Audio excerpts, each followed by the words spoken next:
नमस्कार, मैं हूं विवेकानंद शर्मा और आज बात करेंगे भोजशाला की। जी हाँ, वही भोजशाला जो लगभग 1200 वर्ष पहले बनी थी। वही भोजशाला जिसको लेकर पिछले दिनों मध्य प्रदेश हाई कोर्ट ने एक बहुत महत्वपूर्ण फैसला दिया। वही भोजशाला जिसमें 1875 में निकली हुई वाग्देवी की प्रतिमा आज भी ब्रिटिश म्यूजियम, लंदन के ब्रिटिश म्यूजियम की शोभा बढ़ा रही है। तो बात करते हैं कि अभी आखिर ये धार की भोजशाला चर्चा में क्यों आई। चर्चा में इसलिए आई क्योंकि पिछले दिनों मध्य प्रदेश हाई कोर्ट ने एक निर्णय दिया और उस निर्णय में ये स्पष्ट कर दिया कि धार की भोजशाला हिंदुओं के लिए पवित्र स्थान है, आस्था का स्थान है। यहाँ किसी समय विशाल मंदिर हुआ करता था, वाग्देवी का मंदिर हुआ करता था। वाग्देवी कहते हैं माँ शारदे को, माँ सरस्वती को वाग्देवी कहा जाता है और उनका ये विशाल मंदिर था। तो उस पर बात करते हैं 3-4 मिनट पे कि क्या खास बात है, किसने बनाया, क्यों बनाया और क्या उसका रहा ऐतिहासिक महत्व।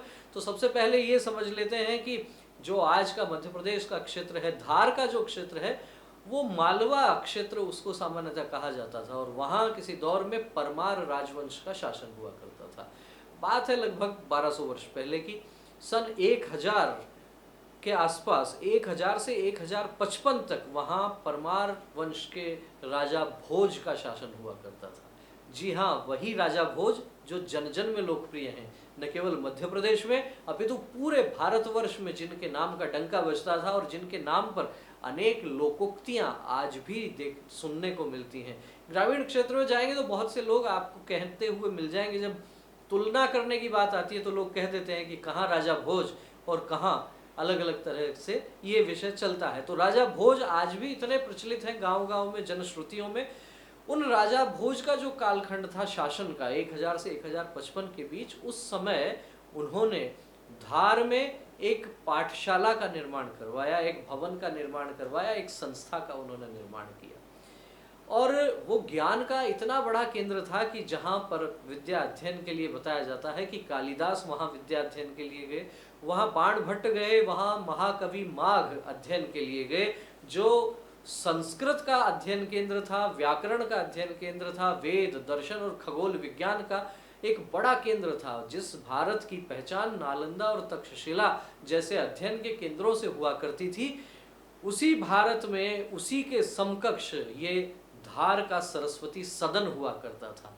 जी हाँ, सरस्वती सदन मैं इसलिए कह रहा हूँ क्योंकि उस धार की भोजशाला से जुड़े हुए जितने पुरातात्विक उल्लेख मिलते हैं, उनमें अधिकांश में उसे सरस्वती सदन कहा जाता है। सरस्वती सदन चूंकि माँ शारदे विद्या की देवी हैं, कला की देवी हैं और विद्या अध्ययन का वो बड़ा केंद्र था, राजा भोज ने उसका निर्माण करवाया था, इसलिए उसे सरस्वती सदन कहा गया। और वहाँ पर लगभग बताया जाता है 1034 के आसपास जब ये सारा निर्माण कार्य हुआ, उसी समय माँ वागेश्वरी की, माँ वाग्देवी की एक भव्य प्रतिमा वहाँ स्थापित की गई।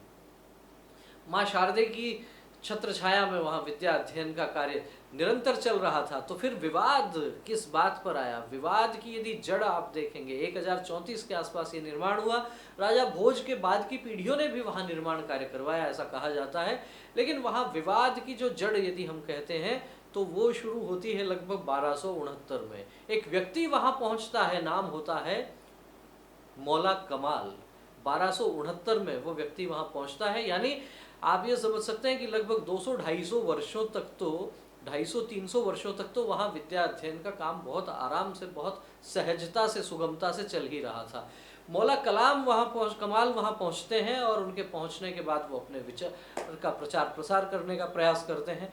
तत्पश्चात हम कह सकते हैं 1305 में अलाउद्दीन खिलजी वहाँ आक्रमण करते हैं।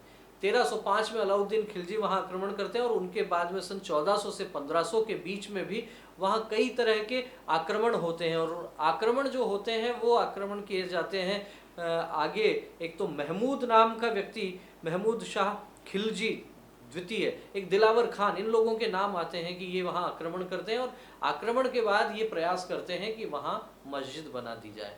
तब तक कमाल मौला का निधन हो चुका था, उनका मकबरा बना दिया गया था। बताया जाता है कि जब मकबरा बन गया तो मुस्लिम समाज के लोग वहाँ जाने लग गए।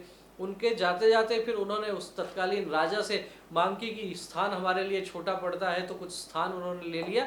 और फिर जैसा अक्सर हम देखते हैं लैंड जिहाद जैसा होता है, उस तरीके से बात आगे बढ़ती गई। लेकिन बाद में दिलावर खान और महमूद शाह खिलजी और इनके जब आक्रमण होते हैं तो वहाँ मस्जिद बनाने का प्रयास किया जाता है, लेकिन गलती वहाँ ये हो जाती है उनसे कि जिस मंदिर को वो मस्जिद का रूप देना चाह रहे थे वहाँ उन्हीं मंदिर के स्तंभ वो काम में लेते हैं, वही मलबा काम में लेते हैं।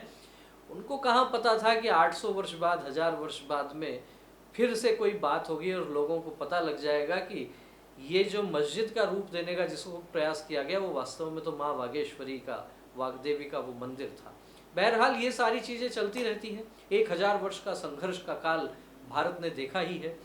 कालांतर में अंग्रेज वहां पहुंच जाते हैं, अंग्रेजों का शासन हो जाता है ईस्ट इंडिया कंपनी के माध्यम से। 1875 में वहां खुदाई करवाई जाती है और उस खुदाई में माँ वागेश्वरी की वो पुरानी मूर्ति, 800-900 वर्ष पुरानी वो मूर्ति निकलती है, जिसे देखकर तत्कालीन अंग्रेज वायसराय कर्जन वो अचंभित रह जाते हैं, चकित रह जाते हैं। ऐसा स्थापत्य कला का, ऐसा मूर्ति कला का नायाब नमूना देखकर। और वो वायसराय कर्जन जब लंदन लौटते हैं तो 1902-1903 में तो माँ वाग्देवी की मूर्ति अपने साथ ले जाते हैं। अंग्रेज तो यहाँ लूटने के लिए आए थे, जो कुछ उनको अच्छा मिला लूटते रहे और ऐसी बहुत सी चीज़ें हमारे यहाँ से वो लंदन ले गए।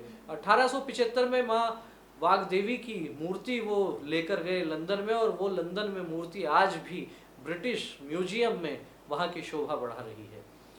भारत के बहुत से लोग अभी भी सोचते हैं कि वो मूर्ति वापस लानी चाहिए और प्रधानमंत्री नरेंद्र मोदी निश्चित रूप से इस दिशा में विचार करें, ये जनमानस आज सोच रहा है।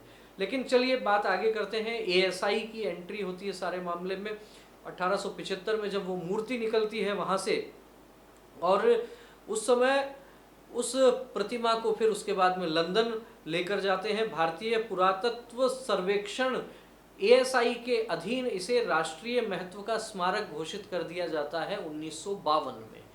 1952 में देश आज़ाद हो चुका था। एएसआई के तहत राष्ट्रीय पुरातत्व, राष्ट्रीय महत्व का स्मारक इसको घोषित कर दिया जाता है। और 2003 में फिर एएसआई का एक ऐसा आदेश होता है कि जिसके कारण फिर से बवाल शुरू होता है।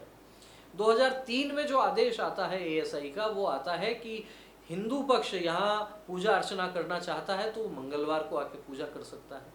मुस्लिम पक्ष यहाँ नमाज पढ़ना चाहता है तो मुस्लिम पक्ष यहाँ शुक्रवार को नमाज पढ़ सकता है। तो हिंदू पक्ष बसंत पंचमी के दिन और मंगलवार के दिन पूजा करेगा और मुस्लिम पक्ष शुक्रवार के दिन यहाँ नमाज पढ़ेगा। लेकिन उसके बाद में यदि शुक्रवार को बसंत पंचमी आ गई तो फिर बवाल हो गया। शुक्रवार को जब जब वहाँ बसंत पंचमी आई तो मुस्लिम पक्ष दोपहर में जुमे की नमाज के लिए कहने लगा, हिंदू पक्ष कहने लगा कि हमें पूरे दिन भर माँ वाग्देवी की यहाँ आराधना करनी है। और दोनों पूजा पद्धतियों के लोग एक साथ दोनों तरह के काम नहीं कर सकते, इसलिए तकलीफें शुरू हुई, तनाव शुरू हुआ, कोर्ट में मामले जाने लगे, अलग अलग याचिकाएं लगी, अलग अलग लोग, अलग अलग पक्ष।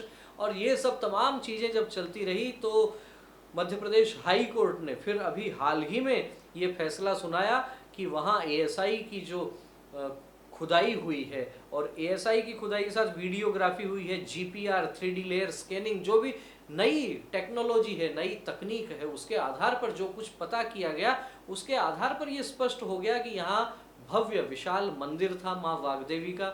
यहाँ के स्तंभ से, यहाँ के सर्वेक्षण से, वैज्ञानिक तथ्यों से ये जब स्पष्ट हो गया कि ये मंदिर था माँ वाग्देवी का, तो मध्य प्रदेश हाई कोर्ट ने इस विषय में हिंदुओं के पक्ष में ये फैसला कर दिया कि ये अब यहाँ निर्बाध तरीके से पूजा अर्चना कर सकते हैं। हालांकि बताया जा रहा है कि मुस्लिम पक्ष इस विषय को लेकर सुप्रीम कोर्ट में जाने की तैयारी कर रहा है।